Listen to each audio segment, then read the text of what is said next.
आज 25 जून 2025 मीठे बाबा की साकार वाणी। आज मीठे मीठे बाबा कहते, बाप तुम्हें नई दुनिया के लिए राजयोग सिखला रहे हैं, इसलिए इस पुरानी दुनिया का विनाश भी होना है। तो बाबा हमको राजयोग सिखा रहे हैं। अब राजयोग कोई भी मनुष्य को नहीं सिखा सकता। ये एक दुनिया का सबसे बड़ा योग है, क्योंकि मनुष्य मन के वश और सीखने वाला भी मन के वश।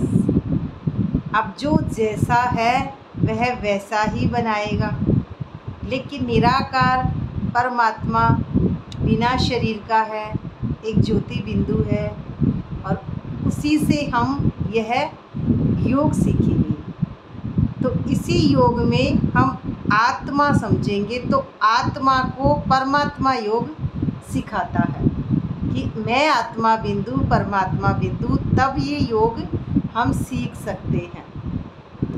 उसी के अंदर अब शरीर की जो कमी कमजोरियां हैं, जिसे हम शरीर समझ रहे हैं, तो ये जब तक हम अपने सूक्ष्म जो मन बुद्धि संस्कार है उन पर कंट्रोल नहीं करेंगे, सूक्ष्म 10 इंद्रियों पर जब तक हम कंट्रोल नहीं करेंगे, तब तक दशानंद उनका आनंद ले रहे हैं। दशानंद तो हम इस हद की बुद्धि को ही सच समझ रहे हैं।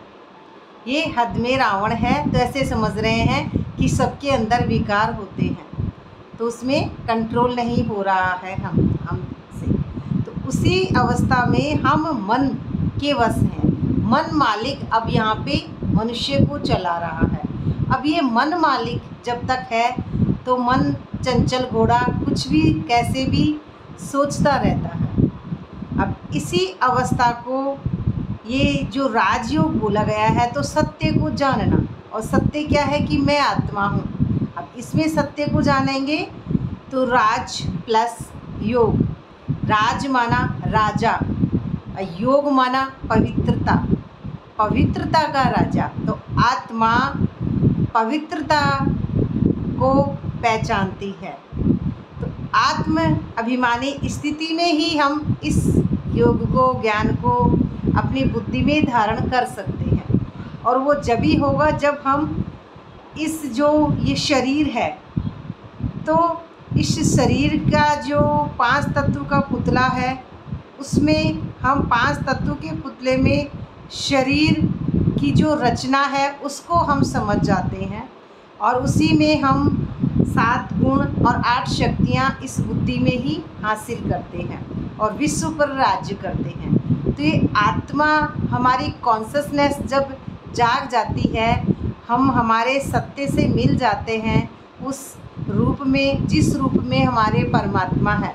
तो बिंदु स्वरूप में अपने आप को जानना, यही साक्षात्कार में भी बाबा यही बता रहे हैं। साक्षात्कार, अपना साक्षात्कार करना, अपने ऊपर समझना कि मैं कौन हूँ। तो मन बुद्धि संस्कार, ये पूरी कर्मेंद्रियाँ, ये 2 आँखें, 2 कान और नाक, मुख और ये त्वचा, ये सारी ही इंद्रियां हैं हमारी, जो हम अपने आप को शरीर समझ बैठे हैं गलती से द्वापर के बाद में। शरीर, ये 5 तत्वों का पुतला अपने आप को समझते हैं कि ये शरीर है, और ये शरीर है, तो अब ये रिश्ते, ये हद की बातें, ये सब मेरे हैं और मैं इनका हूँ। एक दूसरे पर हम हमारे कर्मेंद्रियों पर भी आश्रित हो गए, खुद के ऊपर, और दूसरे व्यक्ति की भी इसमें ज़रूरत हमको पड़ने लग गई। तो हम अपने आप को भूल के गृहस्थी या किसी भी इंद्रिय के वश भी हम अपने आप को कर लेते हैं। उसी में अब यहाँ पे समझते हैं कि जब तक हम भक्ति कर रहे हैं, तब तक भी हम गरीब हैं। तो इसमें प्रश्न में भी बाबा ने यही कहा है कि मनुष्यों में कौन से अच्छी आदत पड़ी हुई है, लेकिन उससे भी प्राप्ति नहीं होती। मनुष्यों में मन के वश है जो, फिर भी प्राप्ति नहीं होती। उत्तर में मनुष्यों में भगवान को याद करने की जैसे आदत पड़ी हुई है। भगवान को मनुष्य याद करते हैं, क्यों? क्योंकि वह मन के वश है। तो भगवान को, मनुष्य भगवान को ही जिम्मेदार ठहराता है। जब कोई बात होती है तो कह देते हैं हे भगवान, सामने शिवलिंग आ जाता है। तो भगवान को, जिस भगवान को याद करते हैं बुद्धि में आता है हे भगवान, सामने आ जाते हैं। लेकिन पहचान यथार्थ न होने के कारण प्राप्ति नहीं होती है। फिर कह देते हैं सुख दुख सब वही देता है, कि भगवान ने दिया है दुख और सुख। तो तुम बच्चे अभी ऐसा नहीं कहेंगे। तुम बच्चे माना अब मन के वश हमको नहीं रहना, बाबा की याद में रहते रहते ही हमको अपना शरीर छोड़ना। शरीर छोड़ना माना जो सांप की जो कांचली है उससे बाहर निकलना। ये जो हमारे पुराने संस्कार, पुराना संसार जिसने हमने अपने आप को बांध रखा है कर्मेंद्रियों वश। और जब हम परमात्मा को याद करेंगे तो हमारी जो कर्मेंद्रियाँ हैं वह छूट जाएंगी और हम ड्रामा से पूरे डिटैच हो जाएंगे। ड्रामा से डिटैच होने के बाद में आत्मा साक्षी दृष्टा की सीट पे जब बैठ जाएगी तब वह ड्रामा को उपराम स्थिति से देखेगी और वह समझेगी कि ये सब दुनिया झूठ है। माया जो नहीं है वह जिसको हमने सत्य समझ रखा है, और यही माया है उलझन, और उलझन में सूत मूंझा हुआ है। और इसी उलझन से हमको छूटना है, बाबा को याद करेंगे तब। तो उसी में हम, ये भी भक्ति का एक संस्कार है हमारा कि हम मांग रहे हैं तो भी हम मन के वश हैं। तो उसमें मांगना माना हम गरीब हैं, हमारी कर्मेंद्रियों के वश हैं, तो अभी तक हम गरीब हैं। हे बाबा आप मेरे बच्चों के लिए, परिवार के लिए मदद करना। किससे मांग रहे हैं? अपने मन से। मन से ही गरीब हैं हम और मांग रहे हैं। और रावण जो ये राज्य है, ये कर्मेंद्रियां हैं इसी शरीर के अंदर, इसने हमारे ऊपर राज्य कर रखा है कर्मेंद्रियों, तो हम मन के वश हैं। और लेकिन हम परमात्मा को याद करते करते जब कर्मेंद्रियों के ऊपर स्वयं का राज्य कर लेते हैं, स्वयं को आत्मा पहचान लेती है कि मैं आत्मा हूँ, और मन बुद्धि संस्कार इसमें मर्ज हो गए, मैं आत्मा हूँ। सीट पर सेट होने के बाद में मैं ये जान जाती हूँ कि ये प्रकृति पराई कृति, अब ये पराई कृति है, पराई यानी प्रकृति, तो पराई रावण के वश, मन के वश है जब तक ये पराई है। और जब मैं मनुष्य इस मन, ये मन रूपी रावण चंचल घोड़ा है, इस पर अपने आप को कंट्रोल करके लगाम खींच लेता हूँ परमात्मा की याद से, तो ये लगाम खींचने के बाद में ही हम आत्मा सीट पर सेट होते हैं, तभी हम उस स्थिति में आ पाएंगे जो हमारी कॉन्शियसनेस, जो पहले हम भूल चुके थे अपने आप को और शरीर समझते थे, लेकिन अब जब हम अपने आप को सीट पर सेट कर लेंगे तभी हम आत्माभिमानी स्थिति में स्थित होंगे और ये ड्रामा फिर हमको झूठा लगेगा। ये हद की बातें, हद के जो भी किसी ने कुछ कहा उसका प्रभाव पड़ रहा है, किसी ने कुछ बोला उसका प्रभाव पड़ रहा है, किसी ने नहीं बोला तो भी हमको ऐसा प्रभाव पड़ रहा है कि ये मेरे से क्यों नहीं बोल रहा। हर बातों में अपने आप को कर्ता समझना, और जब तक कर्ता है तब तक हम मन के वश है समझ रहे हैं, और कर्तापन से अपने आप को मुक्त कर लेना कि कर्ता मैं नहीं हूँ। यहाँ पे आत्मा अपने मन बुद्धि संस्कार को उपराम स्थिति से देख रही है, अब मैं यहाँ पे नहीं हूँ, अब मैं यहाँ पे नहीं हूँ, अब मैं कौन हूँ? आत्मा हूँ। तो ये अस्तित्व अपने आप को ख़त्म करना कि मैं कौन हूँ, अपने आप को पहचानना। अपने आप को पहचान गए तभी हम राजा इस स्थिति में बनते हैं और राजयोग को हम समझ पाते हैं। उसी में हम कर्म बंधन से मुक्त हो जाएंगे। फिर हमको किसी की कमी, कमजोरी, विशेषता, गुण, अवगुण कुछ भी नहीं दिखेगा उस अवस्था में। सिर्फ और सिर्फ सोल टू सोल लव होगा। तो उसमें उपराम स्थिति में, बेहद में जब बुद्धि चली जाएगी तो सोल टू सोल ही लव होगा। यही बाबा हमको आज समझा रहे हैं। तो इसमें ब्रह्मा, विष्णु, शंकर, ये भी तीनों पार्ट हमको जब भी समझ में आएंगे कि ब्रह्मा द्वारा फाउंडेशन जब पड़ती है बीज की, तो हम उन संस्कारों को जलाने में शुरुआत करते हैं कि मैं आत्मा हूँ। तो फिर वो महाभारत अंदर का संग्राम है, तो ये महाभारत अंदर से छूटेगी और ये विनाश होगा अपने पुराने संस्कारों का। फिर उसके बाद में शंकर, जब तीसरी आँख खुलेगी तो शंकर में अंदर से विनाश होगा और फिर विष्णु अपनी उपराम स्थिति में अटेंशन रहेंगे और फिर विष्णु में शेषनाग जैसे सैया पे सो रहे हैं, वो विष्णु और शेषनाग पे सो रहे हैं, विष्णु आराम पे रेस्ट कर रहे हैं और प्रकृति दासी लक्ष्मी पैर दबा रही है। अब ये 5 तत्वों के पुतले पर जब मन बुद्धि संस्कार जीत पा लेंगे तो प्रकृति हमारी दासी बन जाएगी। माना हम हमारे मन को कंट्रोल कर लेंगे और ये शरीर है, यह कर्मेंद्रियां हमारी श्रीमत अनुसार ही बाबा के अनुसार चलेंगी। तो उसमें प्रकृति दासी यानी 5 तत्वों का पुतला भी कंट्रोल में हो जाएगा खुद का। उसके बाद में दूसरों का प्रभाव नहीं पड़ेगा क्योंकि पूरी ही प्रकृति को वो प्रकृति जीत बन जाती है उस अवस्था में। तो पूरी आत्माभिमानी स्थिति में ही हम इस अवस्था को समझ पाएंगे। तो ये पूरा महाभारत संग्राम अंदर ही चल रहा है। तभी हमको इस हद से जब हमारी बुद्धि चली जाएगी तो हम ड्रामा से पूरे डिटैच हो जाएंगे 10 इंद्रियों पर राज्य पाने की बाद में। और 10 इंद्रियों पर राज जब भी पाएंगे जब हम रावण को मारेंगे तो राम की जीत होगी। राम का जन्म हुआ है रावण को मारने के लिए, तो मुझ आत्मा का जन्म कब होगा? जब ये मन हमारा ये इस ड्रामे से परे हो जाएगा और हम हमारे मन को जीत लेंगे। अब मन को जीतेंगे तब ही वहाँ पे हम सीट पे सेट होंगे। और यही फिर तुम जानते हो कि चक्र कैसे फिरता है, कि जानते हैं चक्र कैसे फिरता है। तो वो चक्र जो था द्वापर के बाद में, तो हम उस चक्र में फंस गए थे कि मैं शरीर हूँ और शरीर की बातों में हम पहचान बनाने लग गए थे। एक ही शरीर होता है। अब एक ही शरीर में वह माँ है, फिर किसी की वह पत्नी हो गई, एक ही शरीर है उसके पास। एक ही शरीर में फिर वो मामी हो गई, एक ही शरीर में वो किसी की बुआ हो गई, उसी शरीर में वो किसी की भतीजी हो गई, उसी शरीर में वो किसी की पड़ोसन हो गई। तो ये 2 आँखों से एक व्यक्ति को हमने इतने रिश्ते दे दिए। तो ये मन सोच के और अपनी पहचाने इस हद में बना ली। और अब ये 63 जन्मों से भी हम अपने आप को दूर नहीं कर पा रहे और ऊपर से फिर ये वाला जन्म। तो ये इसी जन्म में हम इस बात को समझते हैं कि एक व्यक्ति को इतने रिश्ते दिए लेकिन है वो कुछ भी नहीं, कुछ भी इस दुनिया में उसका अस्तित्व नहीं है। और फिर भी हम कितने उलझ गए हैं बंधन में। और यही माया है और यही रावण है कि हम इस ड्रामे को, इस चक्र को सच समझने में ही अपने आप को शरीर समझने लगे और मैं शरीर नहीं, मैं आत्मा हूँ। यही बात हमको बाबा समझा रहे हैं राजयोग द्वारा कि आप परमात्मा बिंदु जैसी ही आत्मा बिंदु है। आपकी स्थिति बिंदु स्वरूप स्थिति है। अब इसमें जीव आत्मा है, आप जीव प्लस आत्मा, न कि परमात्मा।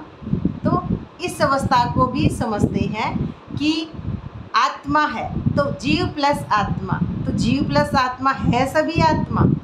लेकिन अब इस स्थिति में जिधर देखेंगे उधर सभी आत्माएं नज़र आएंगी। क्यों? क्योंकि आप जब आत्माभिमानी स्थिति में टिक जाते हैं तो फिर जिधर देखूं उधर तू ही तू नज़र आवे। तो वो सभी आत्माएं हमको नज़र जब आ रही हैं जब हम बाहर की बातें अपने ऊपर प्रभाव में नहीं डल रही है। इसमें हाथ की बात किसी की नहीं है, क्योंकि जब तक कर्मेंद्रियां कंट्रोल नहीं होंगी तब तक बाहर की बातें प्रभाव डालती हैं। तो उसी स्थिति में हम समझते हैं कि यही हमारा एक राजयोग है जो कर्मेंद्रियों पर हम राज करके ही समझ सकते हैं। तो ये भगवती पे जीत पाना यानी 5 तत्व की जो प्रकृति है उस भगवान पर जीत पाना, अपने ही बॉडी पे जीत पाना कि मैं बॉडी नहीं, मैं एक आत्मा हूँ। और इसी में धारणा के मुख्य सार में जो हमारी स्थिति है वारिस बनाकर। तो वारिस क्या है? वारिस मैं बिंदु आत्मा हूँ, तो मैं अगले को भी आत्मा समझ के ही बताऊंगी बाबा का ज्ञान और फिर उसको आत्मा ही समझ के हम पालना देंगे। पालना देना माना ये नहीं है पालना देने वाले हम हैं, नहीं, पालना सबको बाबा देता है, लेकिन हम उसको ज्ञान भी आत्मा समझ के ही देंगे। ज्ञान देना तो उसमें आत्मा समझ के ही सबको ज्ञान देंगे, तभी हम वारिस बनेंगे, क्योंकि आत्मा ही परमात्मा की वारिस बनती है, न कि शरीर। और आत्माभिमानी स्थिति में ही उस ज्ञान को दिव्य डिब्बी में ही रखा जाता है। आत्मा ही ज्ञान ले रही है, शरीर ज्ञान नहीं ले रहा है। तो इसमें माया का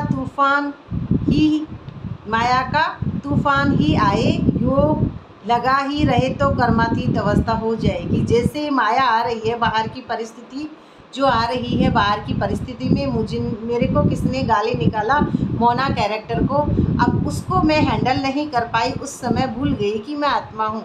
तो उसमें योग परमानेंट, मैं परमात्मा को आत्मा समझ के याद है मुझे, तो फिर कर्मातीत अवस्था हमारी है, उसमें प्रभाव नहीं पड़ रहा है। तो उसी में हम उस अवस्था को, कर्मातीत अवस्था हो जाएगी। योग लगा ही रहे तो, लगातार लगा ही रहे तो कर्मातीत अवस्था हो जाए, फिर हम यहाँ रह ना सके। यहाँ माना अब हमारा मन बुद्धि संस्कार इस हद की दुनिया में रह ना सके, इस मृत्यु लोक में। उसमें कर्मातीत अवस्था हो जाएगी तो फिर सब चले जाएंगे। फिर लास्ट में सब बच्चे जैसे हैं उस अवस्था में चले जाएंगे।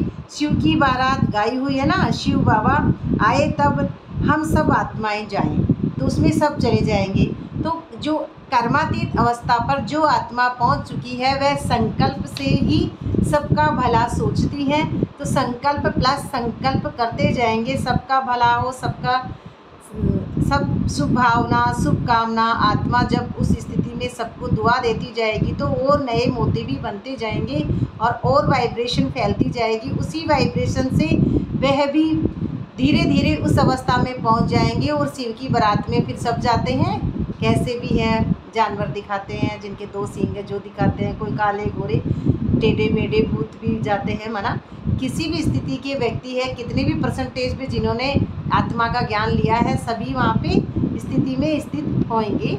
तो ये भी बारात की बताते हैं बाबा। शिव बाबा आए हम सबको आत्माओं को ले जाने के लिए, तो शिव बाबा ही है, सबको ले जाते हैं। सतयुग में इतनी आत्माएं थोड़ी होंगी, तो जितनी परसेंटेज से हम हमारी स्थिति से गिरे थे, उतनी स्थिति में हम वापस चले जाएंगे। तो सतयुग में इतनी थोड़ी होंगी, सतयुग में 9 लाख होंगी, ये बाबा हमको बताते हैं।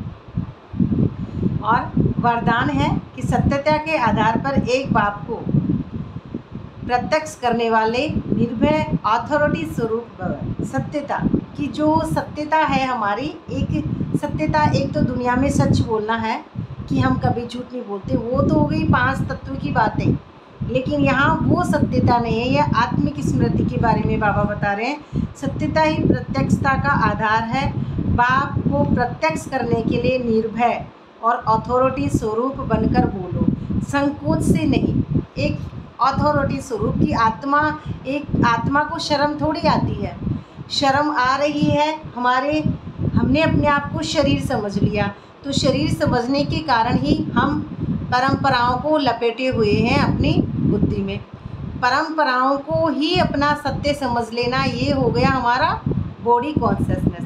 तो उसी स्थिति में हम आत्मा है, तो आत्मा निर्भय होती है और संकोच, कोई भी संकोच उस अवस्था में नहीं होगा। उसमें संकोच से नहीं।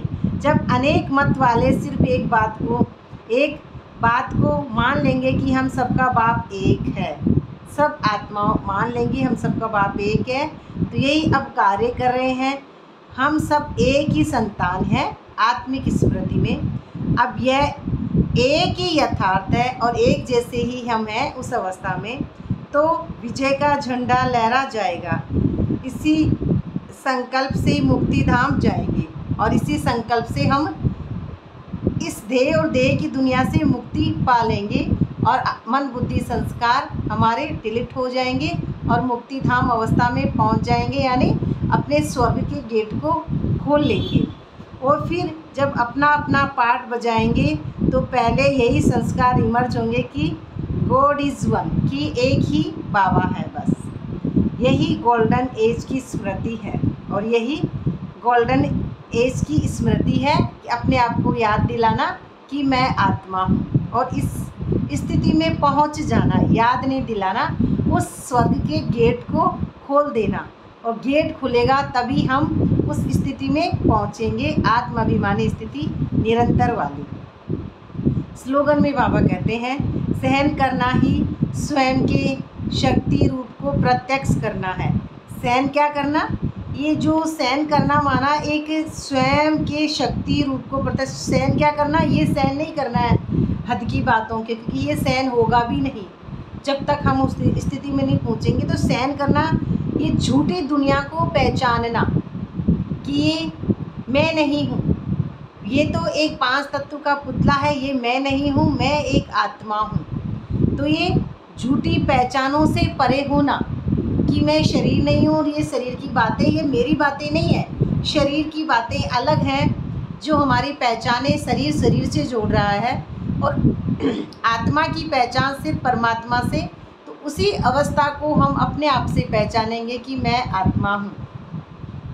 अब यहाँ पर शक्ति रूप को प्रत्यक्ष करना है, तो उस स्थिति में बाहर में किसी का भी प्रभाव मुझ पर नहीं पड़ता है, क्योंकि शक्ति कॉन्शसनेस वाली शक्ति की बाबा बात कर रहे हैं यहाँ पे, आत्मिक स्मृति की। और अव्यक्त इशारे में कहते हैं, जैसे यह देह स्पष्ट दिखाई देती है वैसे अपनी आत्मा का स्वरूप स्पष्ट दिखाई दे, अर्थात अनुभव में आवे कि मैं आत्मा हूँ। तो ये उसको हमेशा याद रहे कि मैं आत्मा हूँ, वो अनुभव में भी आवे। और मस्तक अर्थात बुद्धि में स्मृति व दृष्टि के सिवाय आत्मिक स्वरूप के लिए कुछ भी दिखाई न दे, स्मृति में न आवे। ये स्मृति में भी ना आवे कि मैं शरीर हूँ, स्मृति में कुछ नहीं, मैं आत्मा हूँ सिर्फ। ऐसे निरंतर तपस्वी बनो, तब हर आत्मा के प्रति कल्याण का शुभ संकल्प उत्पन्न होगा। फिर शुभ संकल्प से फिर सृष्टि की रचना होगी, तो इसमें उत्पन्न होगा। भले कोई अपने संस्कार स्वभाव के बस आपके पुरुषार्थ में परीक्षा के निमित्त बना हुआ हो। परीक्षा जब तक माया हमारे ऊपर नहीं आई तब तक हमको क्या पता चलेगा। जैसे हम सोच रहे हैं हमारे घर में मैं तो, मेरे को कोई कहने वाला नहीं है, मैं हमेशा शांत रहता हूँ, ये वाली बात नहीं है। चाहे 5 आदमी है, 10 आदमी है, वहाँ पे आपको कोई कुछ कह रहा है, तो ये परिस्थिति, ये जो हमारे पुराने कल्चर, ये बातें हैं, ये मैं नहीं हूँ, मैं आत्मा हूँ और आत्मा मैं उनको साक्षी होकर देख रही हूँ। तो ये एक स्थिति है, न कि ये कहने की बात, ये एक स्थिति है। उसी स्थिति में ही हम स्थित होकर इस बात को समझ सकते हैं कि उसने मेरे को बोला तो वो मैं नहीं, वो ये 5 तत्वों का पुतला है। और पुतले से ये ज्ञान हम ले नहीं रहे, ये शरीर से हम ये ज्ञान नहीं ले रहे, आत्मा से ले रहे हैं। तो ये आत्मा कितनी अपनी स्थिति में स्थित रह के अपने आप को संभाल पा रही है अटेंशन से कि मैं एक बेफिक्र बादशाह आत्मा हूँ। निमित्त बना हुआ हो तो उसके प्रति भी सदा कल्याण का संकल्प उत्पन्न हो। जो हमारे को हिला रहा है उसके प्रति भी हमेशा कल्याण ही हम सोचें, क्योंकि कल्याणकारी बाप शिव और कल्याणकारी ही वैसी आत्मा, सबको क्षमा सहन, सबको दुआ देने वाली आत्मा की कोई कैसा भी है उसको हमेशा क्षमा करते जाएं और आगे बढ़ता जाए। क्योंकि 5 तत्वों का पुतला मैं नहीं, और जो 5 तत्वों का पुतला मेरे साथ कर रहा है वो भी नहीं, क्योंकि जब मैं हूँ तो फिर वो भी है। यानी मैं मेरे शरीर से अपना अटैचमेंट रख रही हूँ तो फिर मेरे को उसका भी प्रभाव पड़ेगा। इसलिए शरीर मैं यहाँ पे नहीं हूँ, मैं आत्मा हूँ, तो फिर हम उस स्थिति को माया से परे होके समझ सकते हैं। क्योंकि माया से परे हम जब ही होंगे जब हम कर्मेंद्रियों को कंट्रोल करेंगे। ये थी आज की मीठे बाबा की साकार वाणी। ओम शांति। बाबा का बहुत बहुत शुक्रिया, और सभी भाई बहनों का, सुनने वालों का भी बहुत बहुत शुक्रिया। शुक्रिया बाबा, शुक्रिया।